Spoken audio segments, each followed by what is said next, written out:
Jezreel, donde Dios siembra. Nuestro propósito es compartir las verdades de la palabra de Dios, que han demostrado ser vigentes y relevantes para transformar las vidas de todos aquellos que ponen su confianza en Cristo Jesús.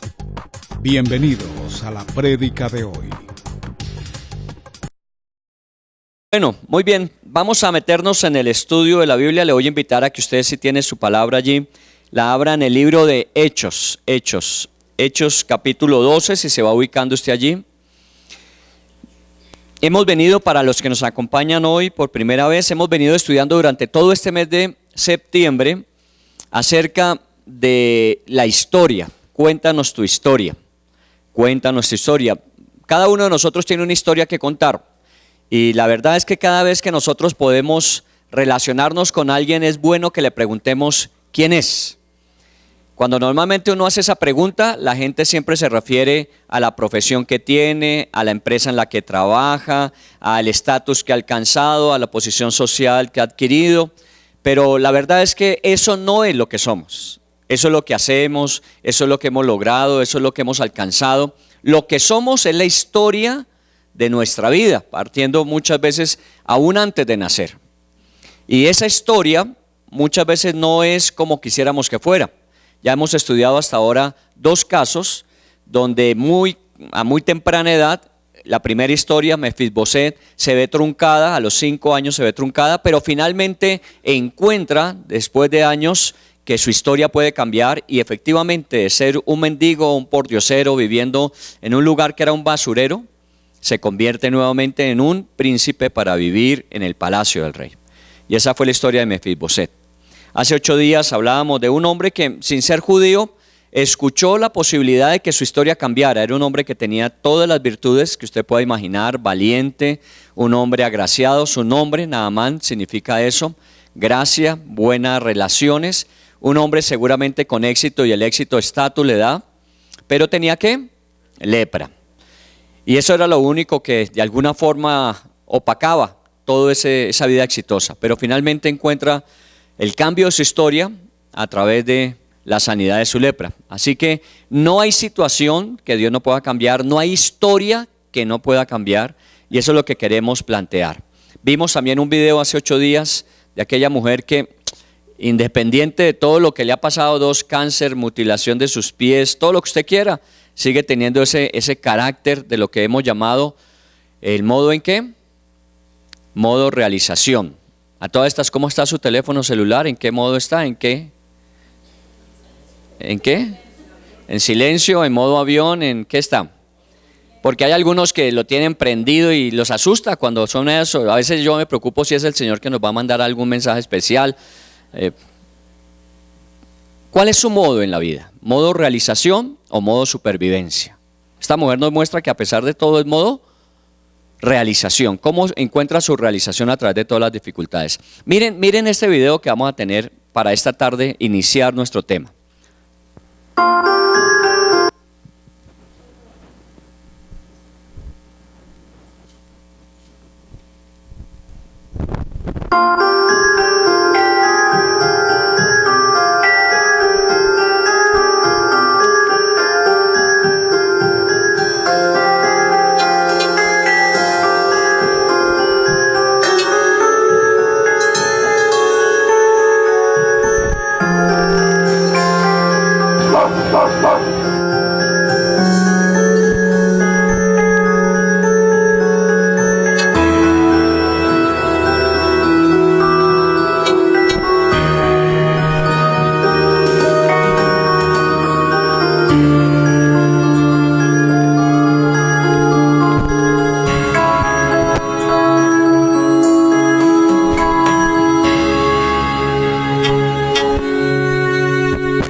Muy bien, ¿cómo le parece?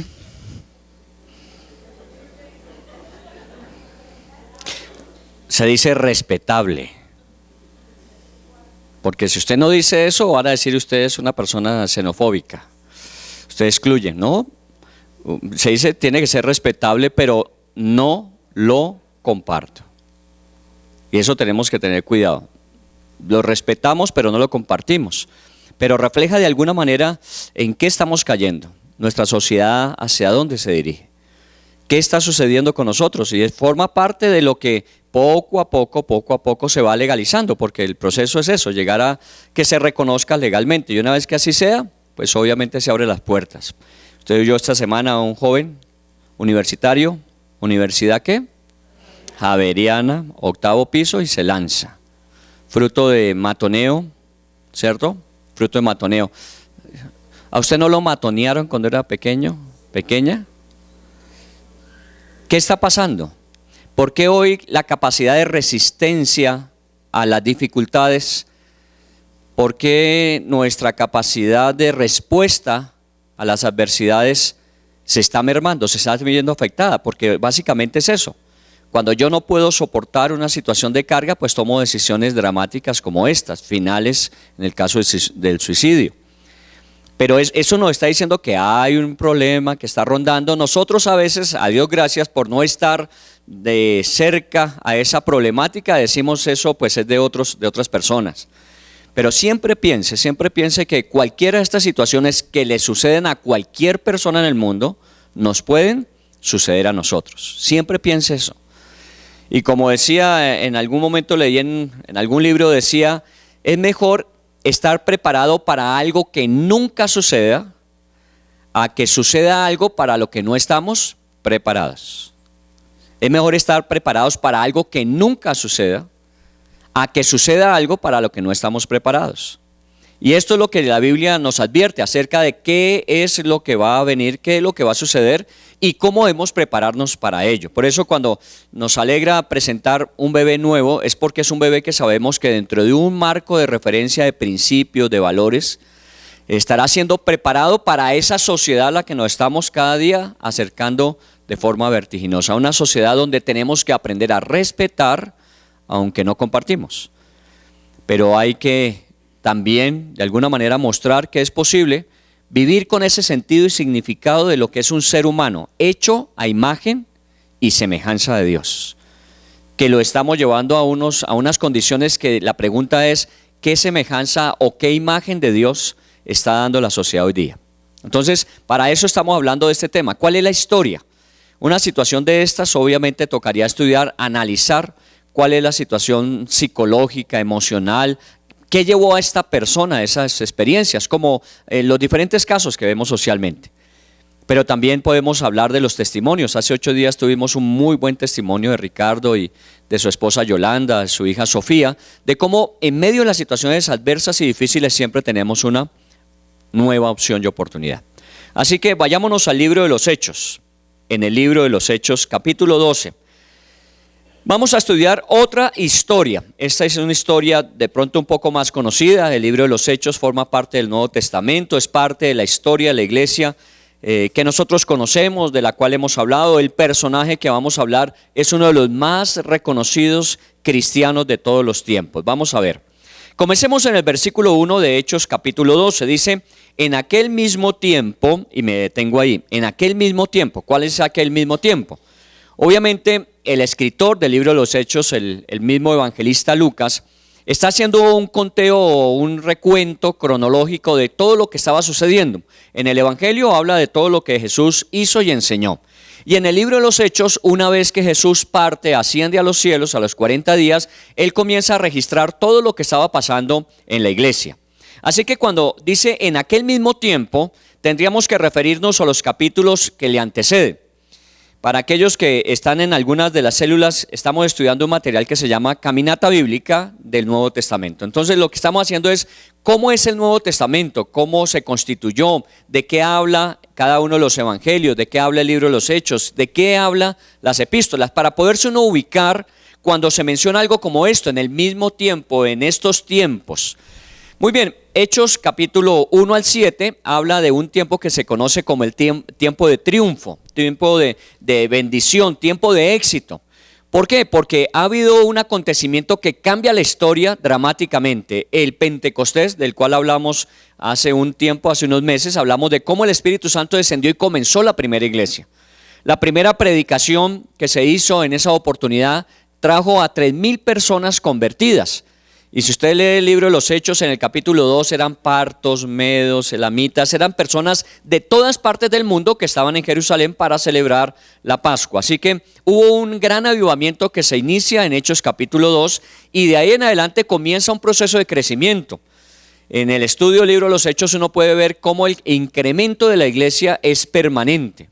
Comenzó con 120 en el aposento alto en Pentecostés, luego pasa a 3,000 la primera predicación, luego hablamos de 5,000 hombres, luego hablamos de que se sumaban sacerdotes, así que la iglesia empezó a crecer. Eso del capítulo 1 al 7, en medio de éxito. También ahí está la historia de Pablo, que ha sido convertido ya al cristianismo. Cuando llegamos al capítulo 12, Pablo ya es uno de los cristianos convertidos.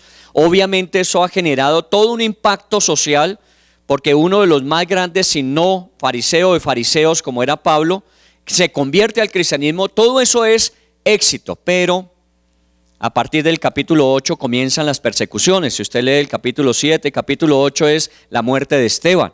Y ahí comienzan las dificultades, ahí comienzan los problemas. A veces nosotros pensamos que la iglesia creció porque todo se daba, porque todo era a favor. No, la iglesia tuvo un tiempo donde las cosas se dieron y ellos pudieron crecer, pero luego vino la persecución, vino la adversidad y a pesar de ello la iglesia siguió creciendo. Les he hablado de la segunda ley de la termodinámica. Otra de las leyes de la termodinámica dice que cuando sube el calor, cuando aumenta el calor, hay expansión de los materiales. Así que cuando las cosas se ponen difíciles, ¿qué sucede? Hay posibilidad de crecer. Nosotros a veces tenemos la tendencia a pensar que cuando todo es difícil, entonces hay que reducirse, hay que protegerse. No, en medio de la adversidad y la dificultad hay nuevas oportunidades. Ya en Hechos 12 está en pleno la persecución. Es la época entonces en donde tenemos que hablar de una iglesia perseverante, una iglesia que a pesar de las dificultades sigue adelante. Por eso yo, pensando en este tiempo que vivimos, una de las cosas que experimento, y sé que muchos lo hacen, es un sentimiento de frustración ante las situaciones que vivimos. Estas situaciones no son simplemente una noticia más, esto es preocupante.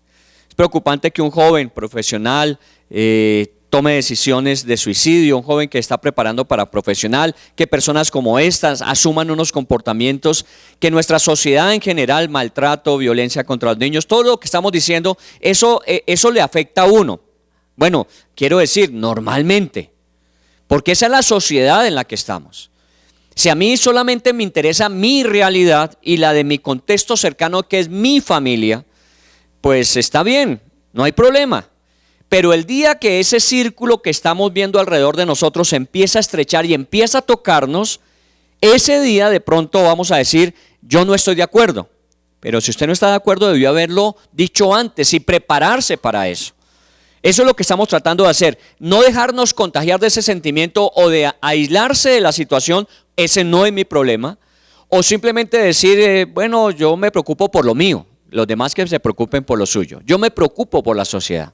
A mí me preocupa porque esa sociedad es la sociedad en la que van a crecer nuestros hijos, nuestros nietos. Es la sociedad a la que tenemos que preparar a nuestros hijos para que enfrenten, así que tenemos que tomar conciencia de eso. En ese sentido, entonces, cuando hablamos de este tiempo, es un tiempo similar al presente, que no debe generar entonces sino una gran expectativa de qué vamos a hacer, qué oportunidades hay para nosotros. Entonces dice, en aquel mismo tiempo, versículo 1, el rey Herodes. Y bueno, usted sabe que la familia de Herodes era una familia modelo de esa época, ¿cierto? La familia de Herodes era una familia bien particular. El primero de ellos, el que se conoce como el Herodes el Grande, fue el que estuvo reinando cuando nació Jesús. Y cuando vinieron los magos a consultarle diciendo que dónde había nacido el Mesías, pues él llamó a sus estudiosos y les preguntó. Ellos le hablaron de Belén, el lugar donde decía la profecía que debía nacer. Y este Herodes, llamado el Grande, manda a matar a todos los niños menores de 2 años de Belén y sus alrededores. Así que piense que estamos hablando de un Herodes que forma parte de una familia que, como decíamos hoy, el asunto es generacional. Gracias, qué pena con usted. Se le tiene en cuenta para el Día de la Madre. Ok, entonces es un asunto generacional. Su abuelo mató a los inocentes de Belén y sus alrededores por el temor a que naciera un rey que lo fuera a desbarrancar.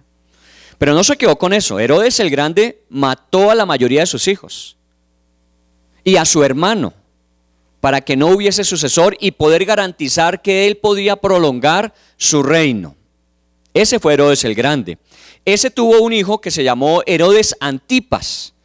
Y Herodes Antipas, si usted revisa en la Biblia, fue el que estuvo cuando Jesús fue juzgado y fue condenado. Entonces estamos hablando de una familia que de alguna manera tiene una relación directa con Jesús. Uno cuando nace y el otro cuando es ejecutado Jesús por el juicio que se le hizo para ser crucificado. Entonces tenemos ahí Herodes presentes. Y este Herodes del cual habla aquí la Biblia es Herodes Agripa I. Entonces ya es otro Herodes diferente, es el nieto de aquel Herodes. No es hijo de Herodes el anterior, porque Aristóbulo, que era su padre, había sido asesinado por su propio papá, Herodes el Grande.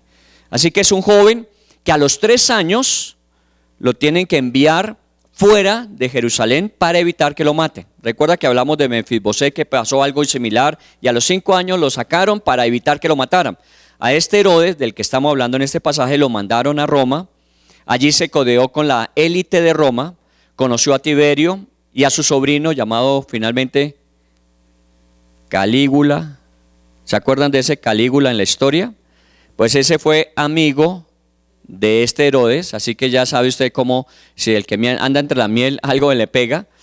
Y cuando mataron a Tiberio, Calígula asumió el gobierno romano y finalmente este Calígula pues nombra a su amigo como rey en Israel. Así que este Herodes viene de toda esa historia. Es un Herodes que trae su propia historia. Una historia de la cual, pues obviamente uno no se sentiría orgulloso, ¿no? Pero en aras de sostener el poder, el control y el dominio, cualquier cosa es válida. Siempre piensen eso. En el mundo de las cosas son así. En aras de conseguir lo que nos proponemos, todo medio es válido. Entonces, Jesús dijo, en el mundo es así, pero entre ustedes no será así. El que quiera ser el mayor entre ustedes no tiene que acabar con los demás, sino servir a los demás. Es una diferencia.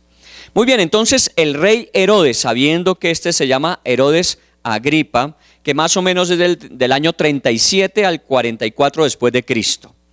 Dice en el versículo 1, echó mano a algunos de la iglesia para maltratarles y mató a espada a Jacobo, hermano de Juan. Aquí comienza entonces su historia. Bueno, tenía un buen modelo de abuelo, tenía un buen modelo de tío, tenía algo que él podía mejorar.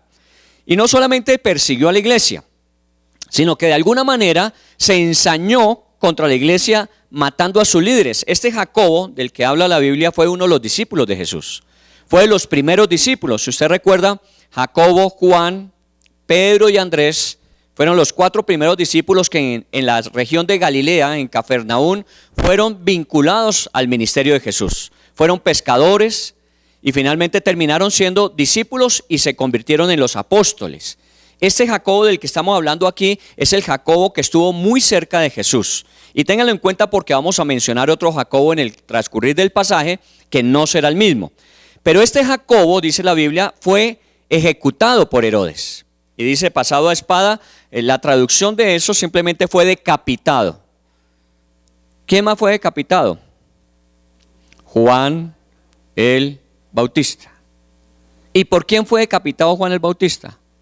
Por otro Herodes. Entonces vemos que como que es una maña, ¿no? Lo que aprendemos, eso repetimos. Aquí vemos a un hijo, un nieto que está repitiendo lo que sus ancestros le han enseñado. Por eso es vital, cuidamos muy bien nuestra juventud, nuestra niñez, porque ellos van a mejorarnos a nosotros en lo bueno o en lo malo. No y en lo malo, en lo bueno o en lo malo. Depende de lo que elijamos nosotros en lo que nos imiten. Así que para ser buenos modelos, ahí tenemos a uno, mató a a Jacobo, hijo de Zebedeo. Este Jacobo estuvo con Jesús en 3 momentos muy especiales. Uno, la transfiguración. ¿Recuerda cuando Jesús subió al monte y se transfiguró delante de ellos, el monte Tabor? Y allí estaban Pedro, Jacobo y Juan hermanos. Luego cuando fueron a la casa de Jairo, ¿recuerdan aquel hombre que su hija se había enfermado y que vinieron a donde Jesús a pedirle que fuera a sanarla y que en el camino se encontraron con la mujer del flujo de sangre? ¿Recuerda esa historia? Y que mientras Jesús atendió a la mujer del flujo de sangre, se murió la hija de Jairo. Pero Jesús de todas maneras fue a la casa de Jairo y solamente permitió que entraran Pedro, Jacobo y Juan. Así que allí, en ese lugar muy reservado, hubo una resurrección que ellos fueron testigos presenciales, evidenciaron directamente. Así que Jacobo era uno de esos personajes particulares. La última vez que lo encontramos cerca de Jesús es cuando están en Getsemaní, que van de la Santa Cena, última cena, al huerto de Getsemaní a orar. Están 8 que se quedan y se lleva a esos 3, Pedro, Jacobo y Juan, y ante ellos Jesús abre su corazón. Es cuando les dice que está su alma angustiada hasta la muerte, que le ayuden a orar. Y se quedaron dormidas, ¿cierto? Por eso en nuestras vigilias tratamos de no decirles que nos ayuden a orar, simplemente vengan y nosotros nos encargamos de que no se duerman, ¿cierto? Porque a veces es difícil. Imagínense, venían de toda una comida, porque habían celebrado la Santa Cena, la última cena, y no es vino y pan, sino una comida. Pues obviamente estaban fundidos cuando Jesús dijo ayúdenme a orar, pero allí estaban. Y fueron testigos presenciales de muchas grandes cosas. Pero hubo un acontecimiento particular de este Jacobo. Juntamente con Juan y con su mamá, un día se presentaron ante Jesús a pedirle algo especial. Y le pidieron una cita, lo apartaron y dijeron, mire, Señor Jesús, nosotros queremos algo. Y Jesús dijo, bueno, si está en mi poder, se lo complacer con mucho gusto. Y Jacobo y Juan le dijeron, nosotros queremos que cuando estés en tu reino nos sientes a la derecha y a la izquierda. No pedían nada a los jóvenes. Que cuando Jesús estuviese reinando, ellos fueran sus asesores directos. Pues obviamente allí habían otros que competían, Pedro, ¿cierto? Simón, los demás. Pero ellos estaban empeñados en ser los que estuvieran cerca de Jesús. ¿Se acuerdan qué dijo Jesús ese día cuando ellos hicieron esa petición? Les dijo, bueno, la única condición que hay para que ustedes estén al lado mío cuando eso suceda es que ustedes estén dispuestos a tomar la copa que yo he de tomar. Pues para ellos en ese momento fue fácil, pues la copa será cada vez que celebramos la Pascua, que se sirven 7 copas y se toma la copa. Pues sí, nosotros tomamos de la copa que usted nos dé, hágalo, está firmado. Nosotros asumimos que tomaremos la misma copa, pero ellos no sabían a qué se refería la copa. ¿Recuerda Jesús cuando está en Getsemaní diciendo, Padre, si es posible, aparta de mí esta copa, pero que no se haga mi voluntad, sino la tuya? ¿A qué copa se refería? A la muerte, y a la muerte sacrificial.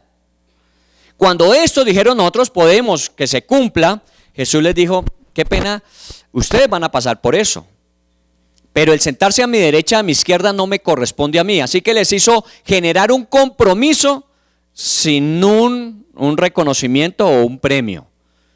Ese día Jacobo sentó su propia suerte.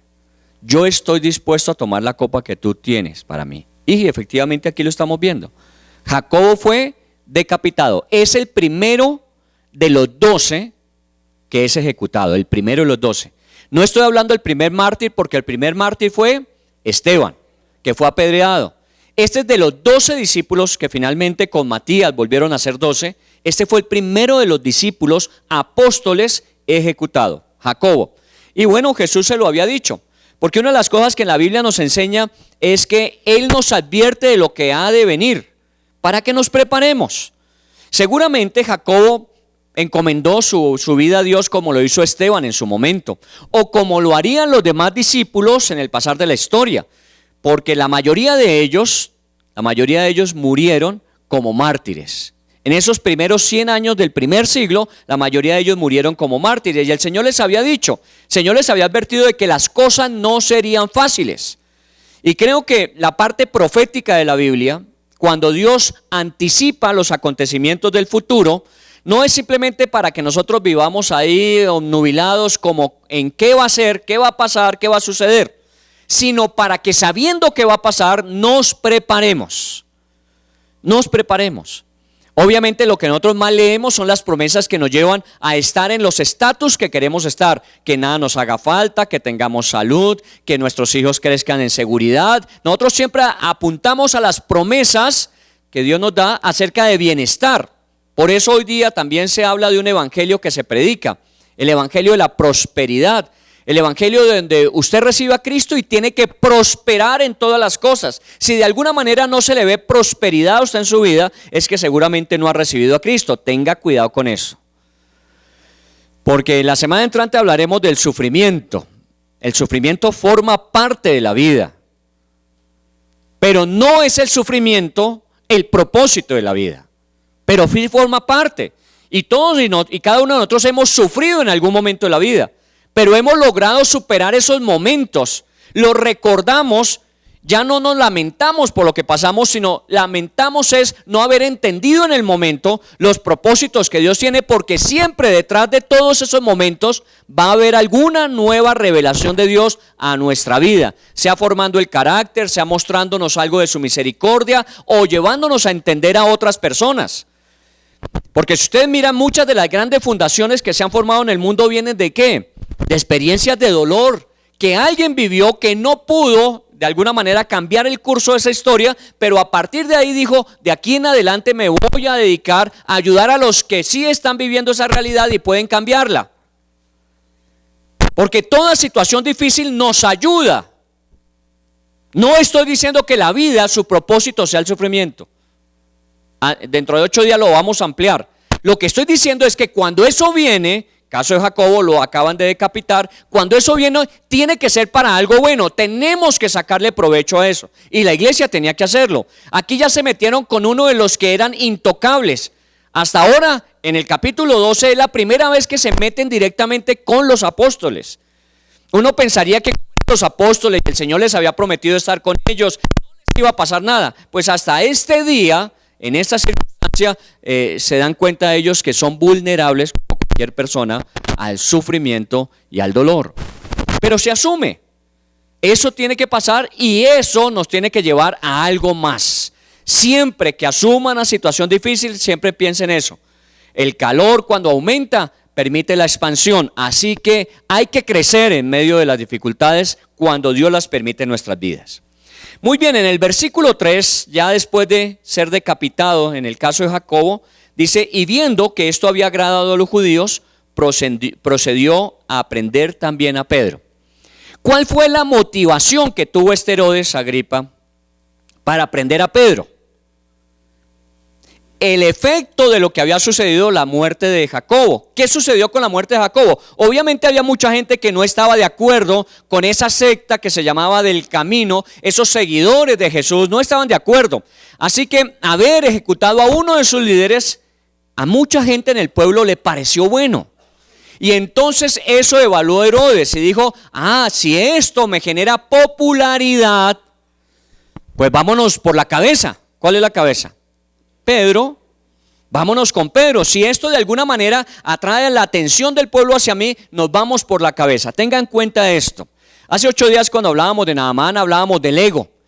De cómo muchas veces por aquello que la vida nos ha permitido Dios y nos ha favorecido en la vida de Dios, el ego de nosotros se nos vuelve uno de nuestros grandes enemigos, el primero a derrotar antes de poder conquistar lo que Dios tiene para nosotros. Hoy aquí tenemos un hombre que vive preocupado de su propio ego. ¿Sabe cómo muere este hombre? Herodes. Si usted quiere leerlo, se lo dejo para tarea después en el capítulo 12 al final y el 13. Se fue para Cesarea, reunió la gente y que la gente lo arengara, la gente lo ovacionara, la gente le dijera todo lo bueno que él era.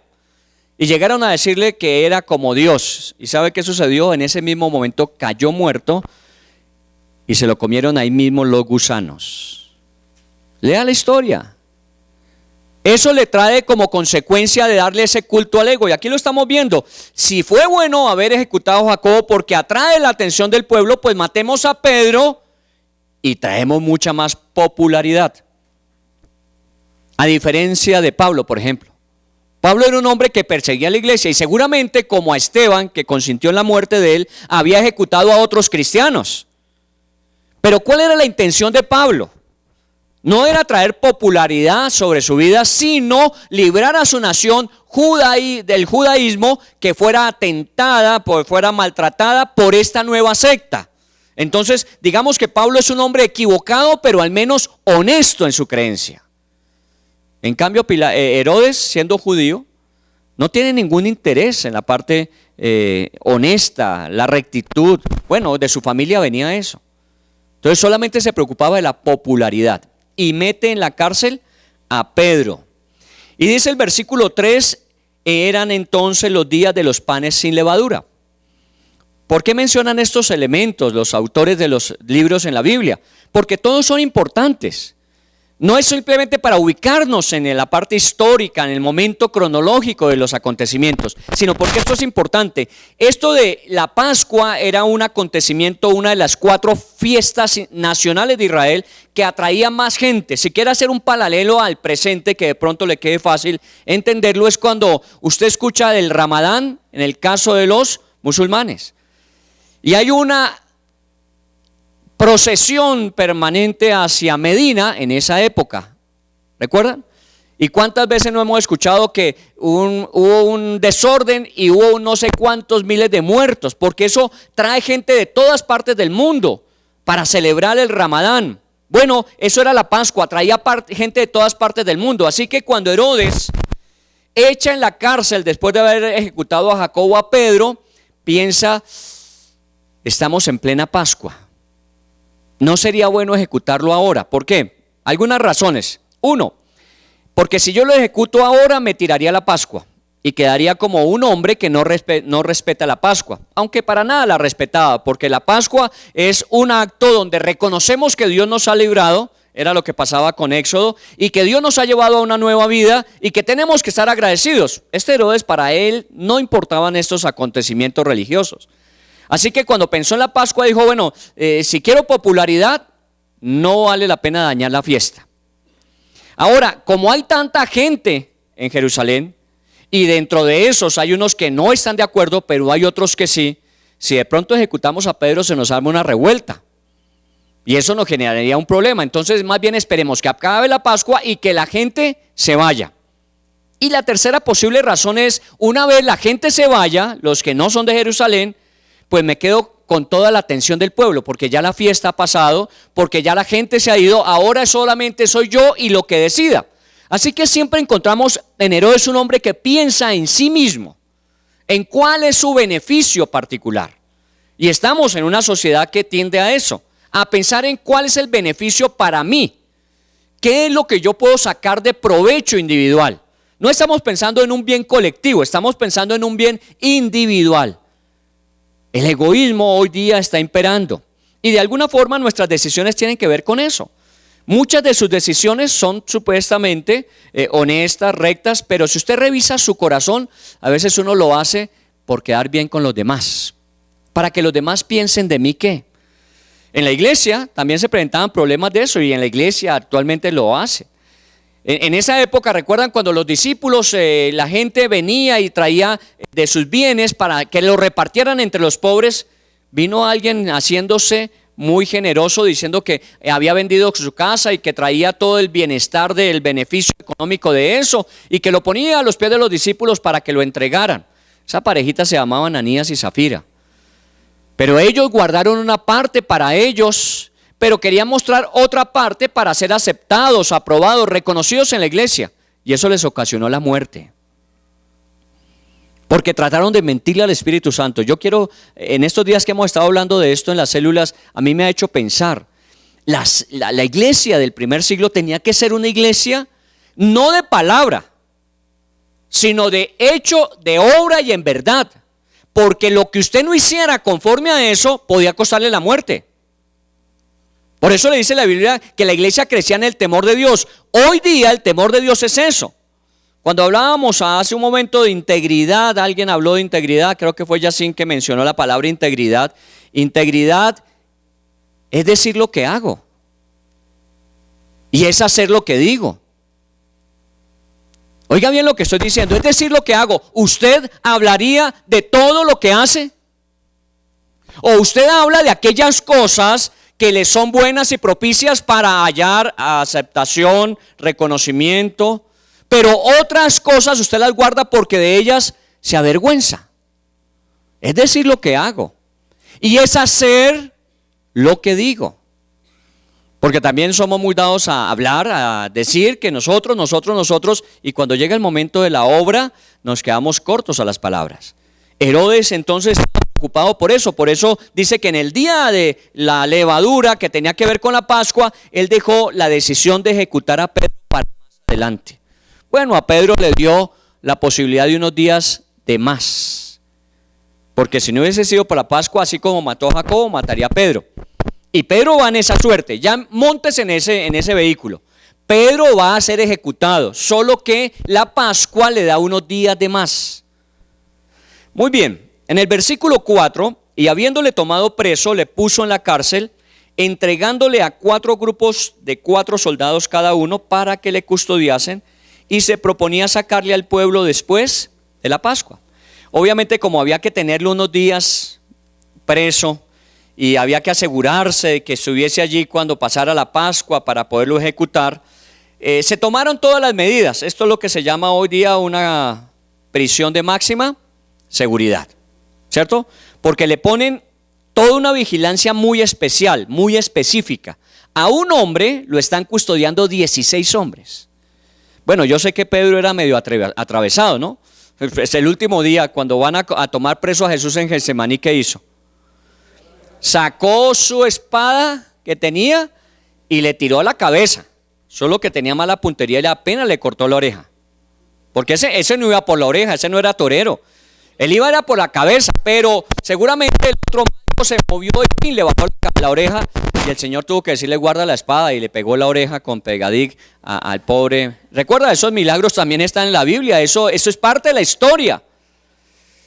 Pedro era acelerado, era atravesado, Pedro era bocón, a veces hablaba más de la cuenta. Recuerdan, Señor, yo no te voy a dejar, aunque todos los demás te abandonen, yo contigo hasta la muerte. Fue el primero en salir corriendo y negar al Señor. Así que Pedro era un hombre volado, pero la pregunta es, ¿era tan peligroso como para rodearlo de tanta protección hasta la ejecución? De pronto la razón, si ustedes están en Hechos 12, devuélvase a Hechos capítulo 5. No es la primera vez que Pedro está en la cárcel. En Hechos 12 no es la primera vez que Pedro está en la cárcel. Hechos capítulo 5, versículo 17. Voy a leer allí y usted puede consultarlo también en su Biblia. Dice Hechos 5, 17. Entonces levantándose el sumo sacerdote, todos los que estaban con el de la secta de los saduceos, se llenaron de celos y echaron mano a los apóstoles y los pusieron en la cárcel pública. Entonces no es el primer carcelazo de Pedro en el capítulo 12, ya había pasado por uno al menos narrado en el capítulo 5, ya había estado en la cárcel. En el versículo número 19 dice, mas un ángel del Señor abriendo de noche las puertas de la cárcel y sacándolos, dijo, id y puestos en pie en el templo, anunciad al pueblo todas las palabras de esta vida. Sucedió un primer milagro en el capítulo 5. Y es que los discípulos estaban presos, pero en la noche hay un ángel que el Señor envía que va y les abre la cárcel y los deja salir libres. Y no para que corran a esconderse. El ángel le da instrucciones precisas. Les hemos sacado para que vayan al templo y sigan predicando. Y esto es lo que más aterraba a los judíos. Que estos hombres que de alguna manera eran amedrentados, de alguna manera eran perseguidos, hasta encarcelados, no esperaban sino el momento para estar nuevamente libres y asumir otra vez su misión evangelística. ¿Cuántos hoy día harían eso? Si yo de alguna manera veo que mi integridad o la de mi familia está en riesgo y peligro, yo prefiero callarme y pasar desapercibido. Pero el ángel le decía, vayan nuevamente al templo, y eso es volverse a exponer. obviamente tuvo que haber una investigación de qué fue lo que pasó. Mire el capítulo 5 todavía, el versículo 22. Pero cuando llegaron los alguaciles no los hallaron en la cárcel. Entonces volvieron y dieron aviso, diciendo: por cierto, la cárcel hemos hallado cerrada con toda seguridad y los guardas afuera de pie ante las puertas. Mas cuando abrimos, a nadie hallamos dentro. La pregunta es: ¿y cómo salieron esos de ahí? Miocho ni Houdini, ¿cierto? ¿Cómo salieron todos esos sin que nadie se diera cuenta? Es un peligro. Esta gente es un peligro, porque tiene unas características que nos llevan a tomar medidas adicionales. Por eso cuando apresan a Pedro, que ya había estado en la cárcel y que ya había salido de la cárcel libre, sin que nadie lo hubiese soltado, pues obviamente hay que asegurarnos. Normalmente lo que hacían era poner un soldado atado al preso, y fuera de eso una guardia especial. Pero en este caso ponen a 2 soldados, uno al lado derecho, al otro lado izquierdo. Hay 2 más en la puerta de la celda. Hay otro grupo de 3 soldados con 4 cada uno de ellos, custodiando el resto del camino en la cárcel. O sea que de alguna manera, si Pedro pensaba que había opción de salir, no lo sabemos, no lo vamos a juzgar, porque recuerde que ya ha pasado por una primera experiencia. Solo que la primera vez los cogimos no preparados. La primera vez que nos escapamos en el capítulo 5, ellos no esperaban que eso sucediera, porque cuando fueron a abrir la puerta, pensando que estaban adentro, no estaban adentro, los teníamos en el templo evangelizando. Así que de pronto ellos no estaban preparados. Para esta vez se habían preparado. Entonces, digámoslo de alguna forma, que Pedro ya había experimentado el poder de lo que Dios era capaz de hacer, pero ahora la situación era más delicada, porque ahora estaban preparados para que no se volviera a repetir la historia. Por eso encontramos tanta seguridad de Herodes y de la gente para custodiar a Pedro. 16 hombres que le estaban custodiando. Y en el versículo 5 dice: así que Pedro estaba custodiado en la cárcel, pero la iglesia hacía sin cesar oración a Dios por él.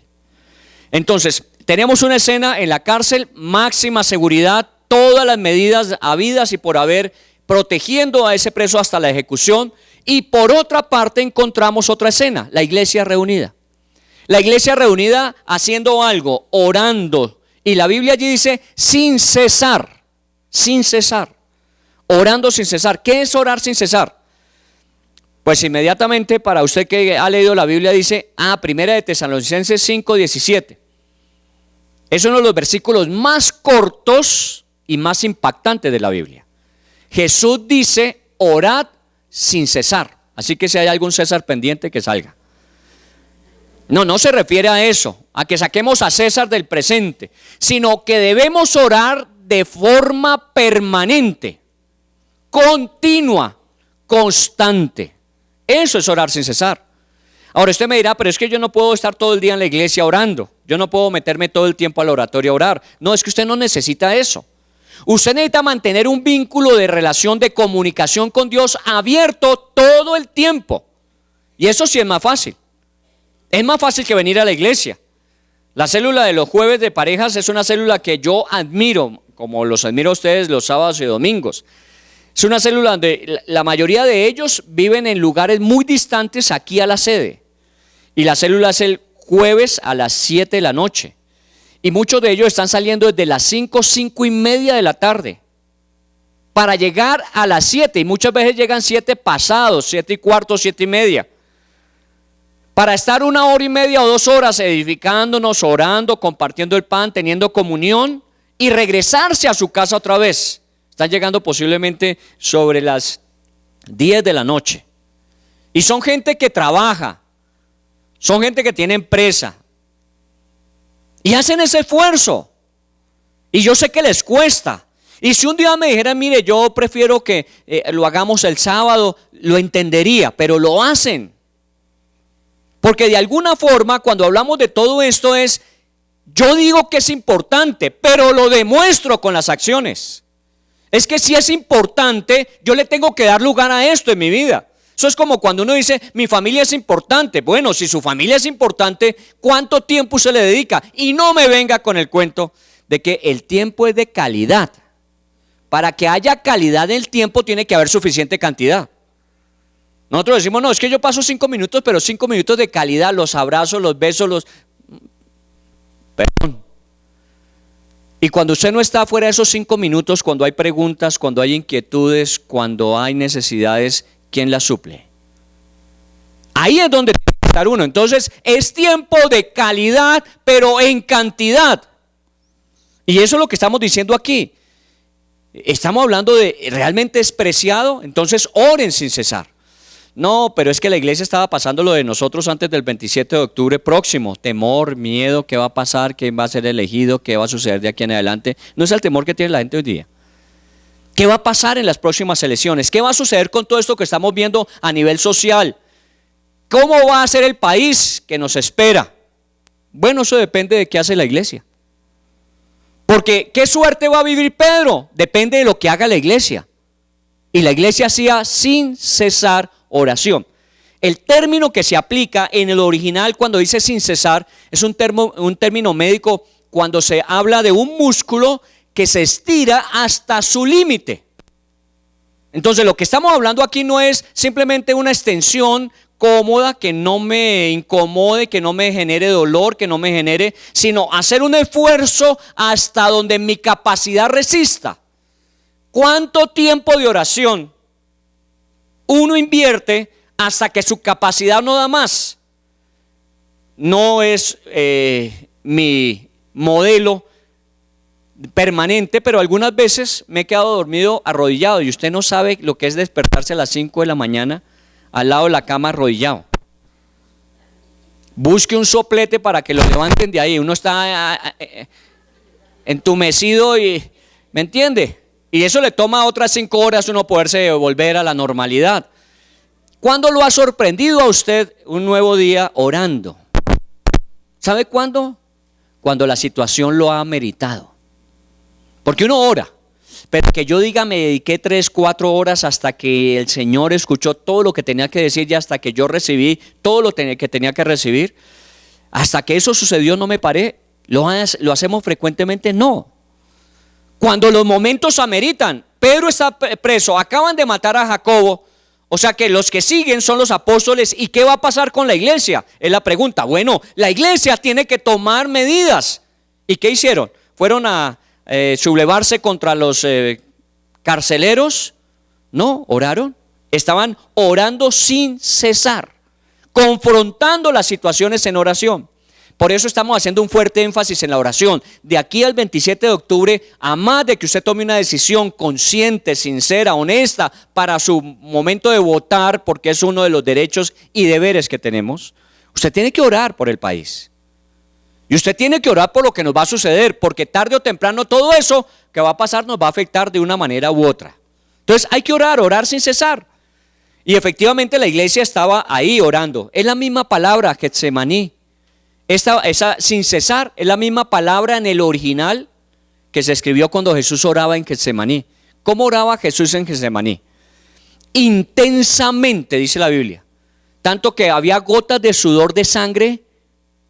Era tanta la tensión, la presión en la que estaba Jesús en oración, que los vasos capilares empezaron a sudar sangre. Se rompían y empezaban a sudar como gotas de sangre. ¿Ha llegado a ese extremo? Seguramente si le dicen que un hijo tiene cáncer, teniendo su hijo 2, 3, 5 años, 10 años.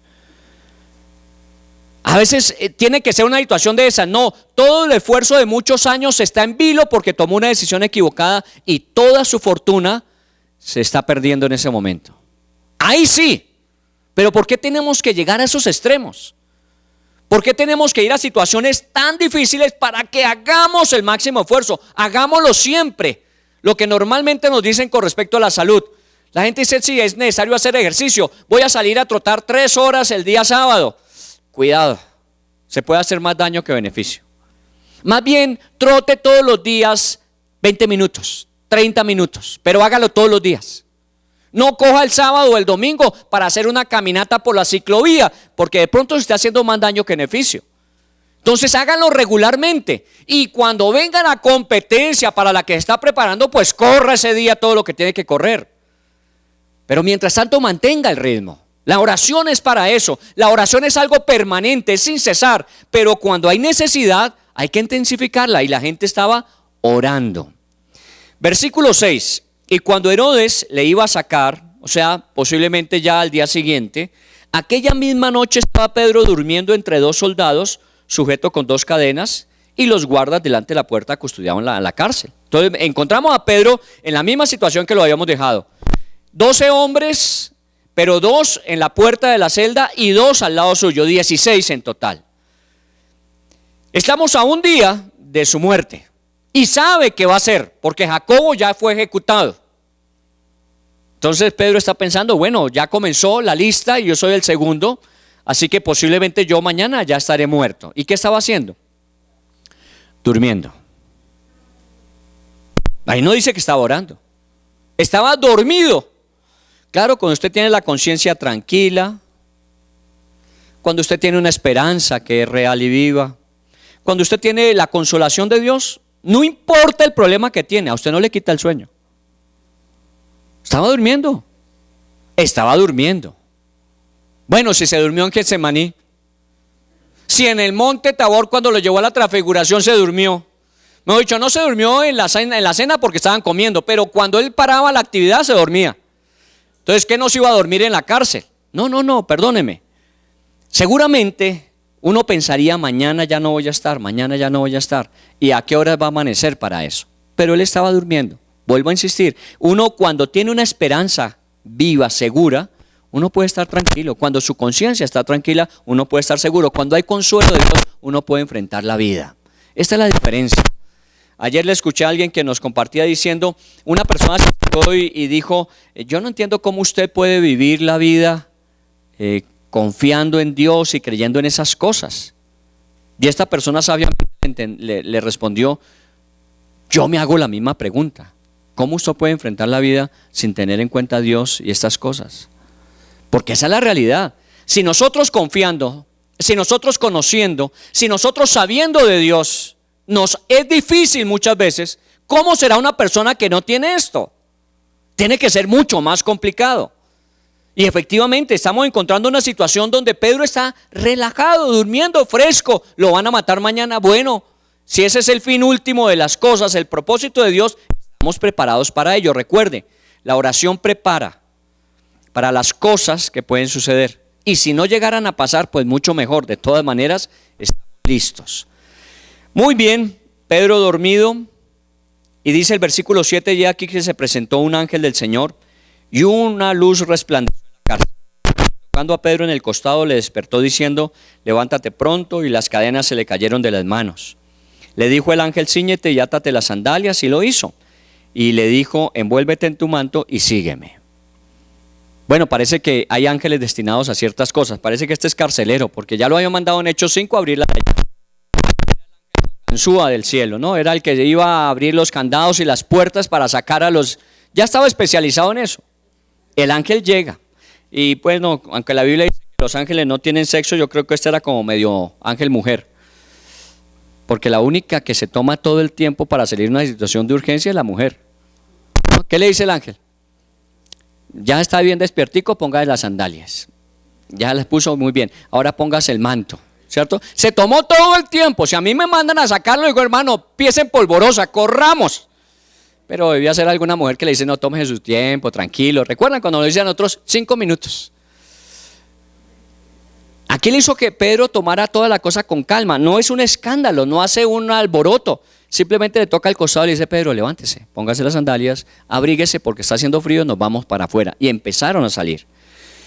Qué increíble, ¿no? Lo que empieza a suceder otra vez, el mismo milagro. Bueno, si estaba durmiendo, él pudo pensar que era ¿qué? Un sueño, ¿cierto? Si estaba durmiendo y de pronto uno empieza a sentir eso, de pronto es un sueño. Y como es preludio de la muerte, ¿qué mejor sueño que ese? Soñar que uno está volando. Aunque cuando ya se despierte, lo ejecuten. Bueno, pero no importa, era el último sueño y valía la pena que fuera bueno. Y Pedro, dice el versículo 9, saliendo le seguía, pero no sabía que era verdad lo que hacía el ángel, sino que pensaba que veía una visión. Estamos encontrando ahí que Pedro no estaba muy convencido de que eso hubiese sido. Y ya había tenido una primera experiencia de salir así. Esto quiere decir que los cristianos no somos producto terminado. Aún con las más grandes experiencias en nuestras vidas, muchos de nosotros hemos pasado por experiencias de cáncer, experiencias de enfermedades muy complejas, procesos de quiebra, hemos pasado por situaciones de quebranto relacional, hemos pasado por muchas cosas y nos hemos podido levantar gracias a la misericordia de Dios. Pero cualquier nueva situación que nos amenace, inmediatamente nos vuelve a desestabilizar. Recuerde qué cosas ha hecho Dios con usted. ¿Qué cosas ha hecho Dios en su vida? No las olvide, porque esas son las que le permiten a uno cuando está en el presente decir, bueno, el Señor ha obrado de otras formas similares en situaciones similares. Cuando nosotros oramos por los enfermos es porque sabemos que ha habido sanidad. Cuando oramos por una restauración matrimonial sabemos que Dios ha restaurado matrimonios. Cuando oramos por una persona en un quebranto emocional en su vida, sabemos que Dios ha librado gente de la depresión, de la angustia, de la aflicción. Eso sabemos, por eso oramos. Si no supiéramos que el Señor lo hacía, pues nos costaría más trabajo hacerlo, pero aquí sabemos. Y Pedro, aún saliendo, él no sabía lo que pasaba. Bueno, apliquémosle un principio aquí a Pedro, que no le echemos toda la tierra sucia, pensando que simplemente estaba dormido, nubilado y pensaba que era una realidad cuando realmente era un sueño. Pensemos que a veces nosotros tenemos que andar sin saber a dónde vamos, pero sabiendo quién nos guía. En la vida a veces andamos sin saber a dónde vamos a parar, pero con la seguridad de que sabemos quién nos está dirigiendo. ¿No le ha pasado en la vida? A veces uno ante situaciones uno ora y le pide a Dios dirección y como que las cosas no se resuelven sino se complican y uno dice, Señor, pero al fin, ¿qué estás o no estás? La promesa de la palabra de Dios dice, no te dejaré ni te desampararé, no te dejaré hasta que haya terminado la obra que he prometido. Así que la seguridad es que Dios está con nosotros. Lo que no tenemos claro, lo que a veces se nos dificulta es creer que Dios está cumpliendo a través de su propósito. Así que hay que andar por fe. Señor, si tú lo permites, oiga bien lo que voy a decir, si tú lo permites, debe ser que tienes razones poderosas para hacer y ejecutar. Porque si tienes poder para evitar, entonces también tienes razones para permitir. ¿Cuáles son? No las veo claras, pero bueno, camino contigo y siga caminando. No se tome vacaciones espirituales, el enemigo no lo hace. Él día y noche está buscando a quien devorar y uno a veces se toma sus decisiones, no, me voy a tomar un tiempo espiritual, tenga cuidado. Porque el enemigo no se lo toma. El enemigo está ahí pendiente y el día que usted de papaya le cae encima. Ese día estaba ahí y Pedro, bueno, aunque no vea claro qué va a pasar, yo le sigo. Y le siguió, dice que le siguió todo el tiempo hasta el versículo 10 dice, habiendo pasado la primera, la segunda guardia, llegaron a la puerta de hierro que daba a la ciudad, la cual se les abrió por sí misma y salidos pasaron una calle y luego el ángel se apartó de él. El proceso sigue, continúa. Y me imagino, ¿no? Imagine la experiencia usted pasando por el lado, los dos soldados que están a su costado amarrados con cadenas y ya las cadenas están libres, sale. Se encuentra con dos más en la puerta, se encuentra con otros 3 grupos de soldados hasta que llega a la puerta de hierro. Y por favor tenga en cuenta esto, la puerta de hierro. Y el ángel iba con él y él con el ángel, así que todo iba dando resultado. Cuando llegaron a la puerta de hierro, el ángel dijo, qué pena, se me quedó la llave. Porque a veces a nosotros nos pasa eso. Que estamos viendo la mano de Dios y de pronto se nos aparece una puerta de hierro. Fácil fue salir de esta, fácil fue salir de aquella, pero esta es imposible de salir. ¿Sabe qué palabra se utiliza ahí? Automático. La puerta se abrió por sí misma. Bueno, para que usted se dé cuenta, en esa época la tecnología ya funcionaba. ¿No ha llegado usted a un centro comercial, sobre todo esos que tienen aire acondicionado, y usted se para en la puerta y la puerta se le abre sola? Y usted se pone a mirar y ¿quién me vio por aquí? No, es que eso está ya preparado automáticamente ante su presencia, la puerta se abre. Pero usted tiene que estar ahí, enfrente de la puerta donde está el sensor para que la puerta se abra. Si usted no se acerca al sensor, la puerta no se abre, aunque tiene la posibilidad. A veces nosotros llegamos y hemos superado dificultades y cuando vemos la puerta de hierro nos paralizamos. ¿Sabe qué? Llegue hasta la puerta. Porque en ese momento que usted esté ahí, se abre la puerta. En estos días, en un grupo de oración que tengo los jueves, en una empresa, un muchacho me compartió algo que grabé, porque nunca lo había oído y me pareció sabio. Dice, Dios no bendice los planes, Entonces cuando él dijo eso, dije, este ya es anatema, ¿quién sabe por dónde va? Dios no bendice los planes. Claro que Dios bendice los planes. Dijo, no, Dios bendice las acciones conforme al plan. Dios no bendice los planes. Nosotros hacemos unos planes increíbles. Nos dedicamos tiempo a planear, a presupuestar, a organizar. Tenemos todo listo, pero Dios no bendice eso. ¿Sabe qué bendice Dios? Cuando usted se levanta a actuar conforme al plan. Si usted tiene un buen plan, pero no actúa, la puerta de hierro no se abre. La puerta de hierro va a estar cerrada.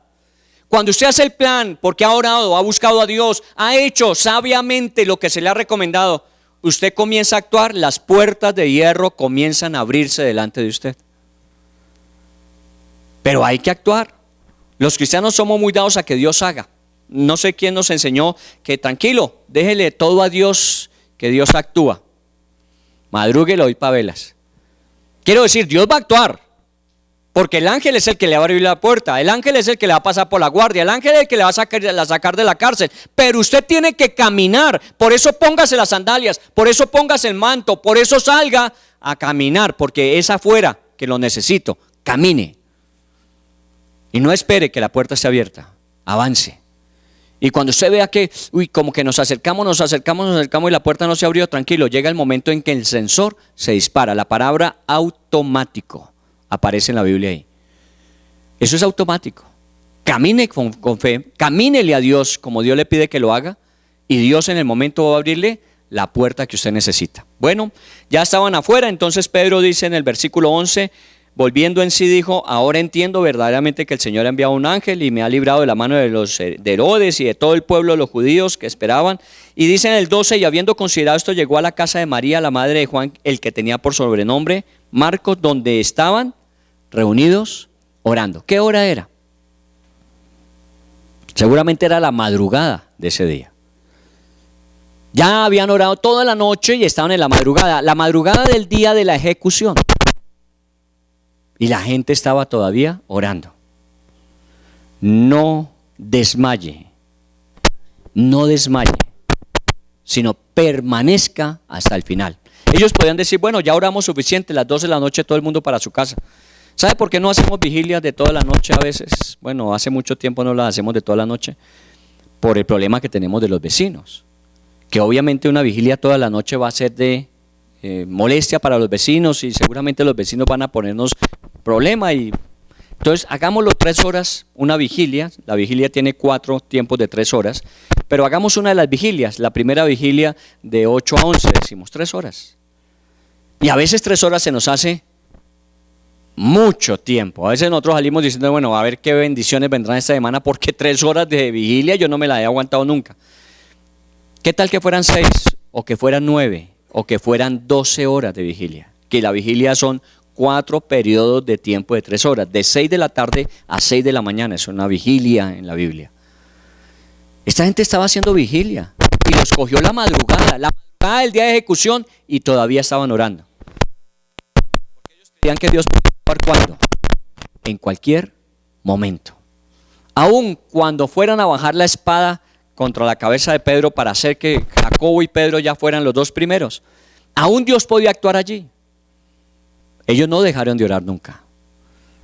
Aún si llegara el día en que usted tiene que asumir aquella dificultad, aquel problema que usted ha tenido, por el cual ha orado y no ha visto respuesta, no deje de orar, porque puede ser en el último instante que le digan, todo está saneado. ¿Recuerdan hace 8 días a Ricardo ya? Hicieron su petición y de pronto esperaban algo, pero ¿qué esperaron?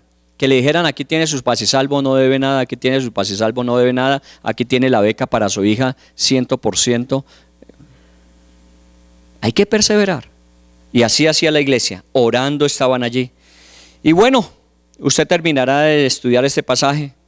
Lo que quería dejarle claro hoy es que la historia de Pedro cambió. Salió de la cárcel, se fue a donde estaban orando, se reunió con ellos un rato, después les dejó. No porque Pedro tuviese miedo de que lo volvieran a apresar, sino que Pedro cuidaba a su iglesia. Seguramente si Herodes mandaba a buscarlo, el primer lugar donde irían a buscarlo sería allí, la casa de María, la mamá de Juan Marcos, el autor del Evangelio de Marcos. Así que él se fue. Después encontramos, dice la tradición, a Pedro encontrándose con Pablo, escribiendo sus epístolas, finalmente la tradición dice muriendo en Roma. ¿Sabe por qué no fue ese día la ejecución? Porque ese no era su día. Ese no era su día. ¿Por qué Jacobo sí? ¿Por qué Esteban sí? ¿Por qué Pedro no? Porque Pedro era la rosca. Eso es lo que uno piensa, Pedro era la rosca y entonces al de los de la rosca no les pasa. No, es que Dios tiene un plan para cada uno de nosotros y ese no era el día de Pedro. El día de Pedro también llegó y murió como tal, como mártir. Pero mientras tanto tenía mucho que hacer. Jesús le había encomendado que cuidara de la iglesia, así que tenía que hacerlo. Y ahí estaba, la oración. Y quédese con esta imagen, una puerta de hierro delante de usted. Durante mucho tiempo usted ha ido sobrepasando guardas, soldados, dificultades, pero llega a una puerta que usted dice, hasta aquí llegamos, la puerta no se abre. Y usted avanza hacia ella y la puerta no se abre, siga avanzando. Una de dos, o se estrella contra la puerta o la puerta se va a abrir. Pero si esa puerta es de aquella que dice el Señor, yo abriré puertas que nadie puede cerrar y yo cerraré puertas que nadie va a abrir. Esa puerta se abrirá delante de usted. Vamos a orarle al Señor y vamos a darle gracias. Padre, en el nombre de Jesús queremos en este día, sumando a Mefisboset, sumando a Naamán, pensar hoy en Pedro y la experiencia de la iglesia cuando sus líderes están siendo ejecutados por Herodes. Señor, permítenos pensar que aquí aparentemente la historia está decidida para Pedro. Ya ha muerto Esteban, ha muerto Jacobo, el siguiente en la lista es Pedro. Y aquella misma noche que antecedía al día de su ejecución, tú actuaste y lo sacaste de la situación porque aún tenías cosas que hacer con Pedro. Gracias porque lo que tú nos muestras, Señor, es que aunque la historia parece llegar a su final, tú puedes escribir nuevos capítulos de ella. No sé qué situación para usted es final, es ya decidida, no hay nada que hacer. Es una situación ya imposible de cambiar. Esto es y nada será diferente. No sé si se habrá dicho usted eso en su vida. Esté pensándolo. Otros se lo hayan dicho a usted. Pero lo que hoy estamos aprendiendo es que la historia puede cambiar a horas de que usted sea ejecutado.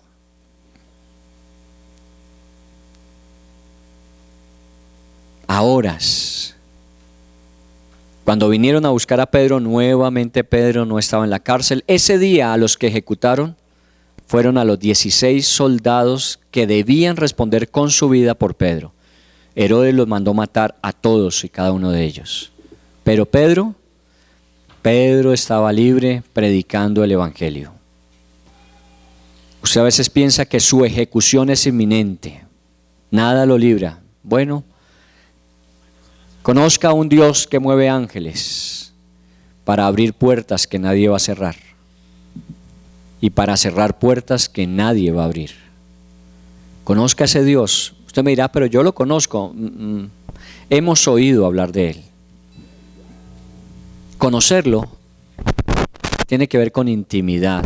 En la Biblia la palabra conocer es de forma íntima.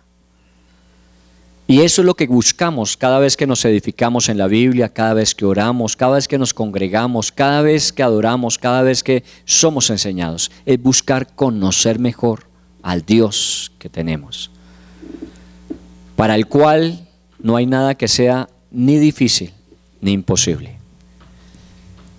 Piense en una puerta de hierro delante de usted, una puerta cerrada, no hay posibilidad de que usted pueda pasar por encima de ella. Y usted se aproxima y la puerta lo que denota es cada vez más fuerte, cada vez más segura. Pero si sigue avanzando, usted va a llegar a la puerta y la puerta por sí misma se va a abrir. Automáticamente se va a abrir.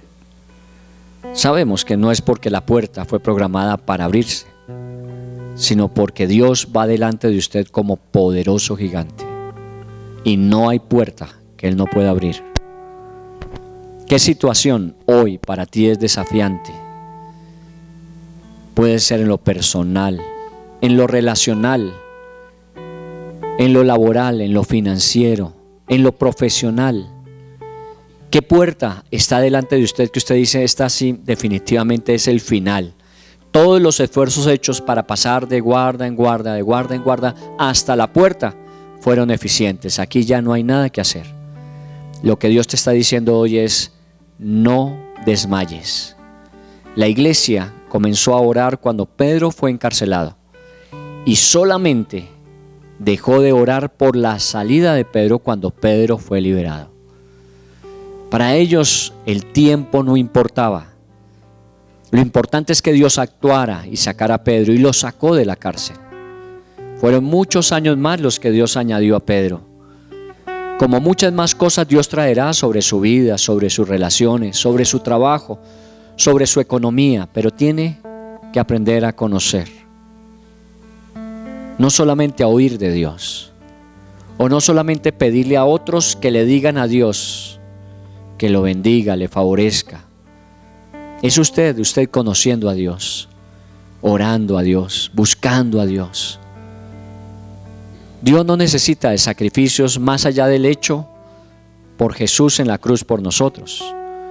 Pero de alguna forma, el atrevernos a creer, el atrevernos a actuar, a andar, muchas veces es sacrificial, porque tenemos que sacrificar otras cosas para hacerlo.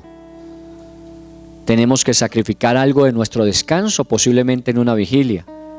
Tenemos que sacrificar algo de nuestro sueño para levantarnos en la mañana a orar temprano antes de comenzar el día. Tenemos que sacrificar algo nuestros sábados por la tarde o el domingo en la mañana. Tenemos algo que sacrificar siempre. Pero eso no es lo que amerita delante de Dios, pero sí demuestra que estamos dispuestos a darle valor a lo que decimos que tiene valor. Y eso es lo que Dios respalda. Aunque muchas veces como Pedro salimos sin saber a dónde vamos, lo que sí tenemos muy seguro es con quién vamos. Y seguramente será a lugares espaciosos, a lugares amplios. Y declárelo así en su vida, porque todo aquel que confía en el Señor sale del valle de sombra de muerte a lugar espacioso.